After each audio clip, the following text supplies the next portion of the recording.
What's up, guys? Alright. It's Denny back. I said I was going to do a segment on some V8s, so try to do some size comparison here. And one thing, I guess, something that everybody's familiar with, I guess, something that you have in your house, something that's pretty accurate. I'm still trying to figure that out, but so here's what I got. I went and bought the Liberty motors, and I tore them apart. Okay, they come unscrewed, they're glued and screwed together. Some come apart differently than others. I did this a while back. I took a brushless motor, you can see here.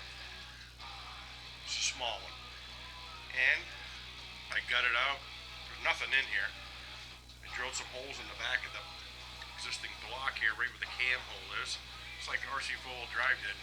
Now you put your brushless motor right in there. This here's the Chevrolet 427 tri-power motor, and you just bolt it right in. You can run a bearing down here with a back plate or a shaft that goes through to your front, so it'll actually turn your crank if you want to. But if you see inside, there's a short brushless motor here. It's, not that long, but the full, like, I've had the 22 kVs in here, or 2260 kVs in here. I've had the Sen GST brushless motor in here. They do fit. The Red Cat one, it fits. So, that, like I say, there's a shaft that comes through here. I just put a Dubro link on there. Actually, I found a whole shitload of those down in the basement. I forgot I even bought them years and years ago. But that was that. So now, here's the RC4WD drive Trail Finder 2. Okay, this is their V8 they come out with. Now, I got a 540 can motor in here. It's nice quality, and it comes completely apart. There's the tranny. That's a single speed transmission. It all bolts right in your Trail Finder 2. I mean, it looks pretty good, and it has a nice weight balance on the front. I mean, put your battery in the back.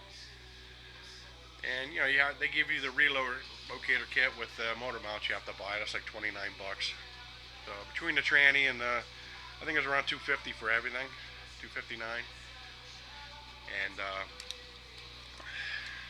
I got my Yoda scale. Try to do a Yoda here, and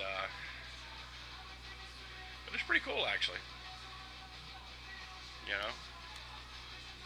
There's no accessories on the motor like headers and nothing like that, which is what I'm going to get at next. This is something I built. I've done some molds in the past, okay? And that's your Liberty Ford 427. You can see the size, it's humongous compared to your little Trail Finder 2. There's no way that's going to fit. That's more of a fifth scale. If you wanted something for fifth scale, the Liberty 427 is a 6th scale, so you know what I mean. You could actually squeeze that into an 8th scale, a 5th scale, quarter scale. This is an 8th scale Monogram kit from the 80s. It's actually not the kit, as you can see. It's actually a scratch built, and back in the mid to late 80s, I was like into all kinds of stuff, Tamiya bruisers and all that cool stuff. So, but me and my brother, we did a lot of modeling, and he is wicked good at it. Guy will blow you away. He builds NASCAR models right down to, every perfected nut bolt line, like all the cheating stuff they had on the cars back in the day. I made a plaster Paris mold of the body, and I made it out of fiberglass. This here I made out of windshield urethane that glues your windows in. It's a rubber bumper. You can see it's all cockeyed on the inside. I was just learning about molds and stuff, but, and then underneath it, the whole base is actually fiberglass too. Talk about heavy. This thing was the ultimate drifter. It would just sit there and melt the tires off. See, I got an old bruiser rear end in there that I blew apart and had to try to aluminum solder back together again, and it's it's seen the weenie, but it still works. And yeah, I put suspension in it and then in the front, and God forbid shoot me because I did drill holes in them shocks, and those are Tamiya Bruiser shocks. But all the cool thing is like all the lights fitted, the windows right out of the kit fitted. So I still have one of these downstairs in the box. I never even opened. It's still wrapped in the plastic.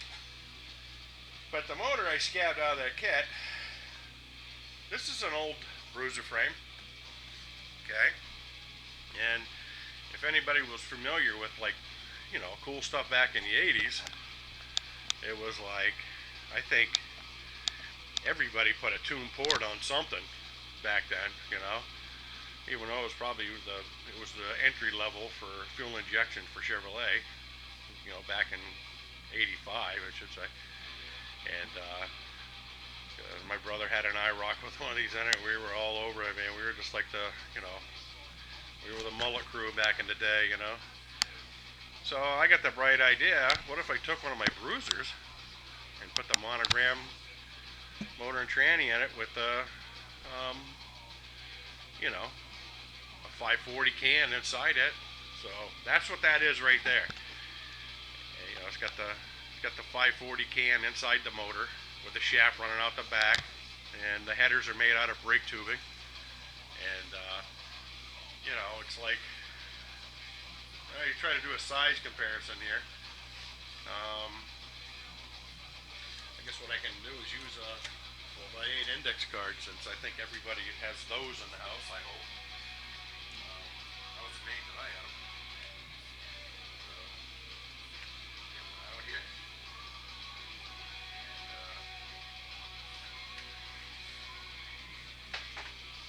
The 4x8 index card, if anybody knows what that is. 4x6, I'm sorry. 4x6 index card. Okay. You got your Bruiser. There's your motor. Motor and tranny. You do want to do your width and all that stuff. And now this is an 8 scale Monogram IROC kit, and all their blocks are the same. I noticed they're same size. They did do some running changes. The 65 Corvette's got a 4-speed tranny on it, which I do have one of those too. When you do the size comparison with this motor here compared to the RC4WD drive, get in the camera, you guys can see it. Get them together. They're let me zoom out on this here so you guys can see this better. Zooming in, zooming out, zooming in. Sorry for the camera thing going on, guys. I suck at this. And I'm one man in it here, so.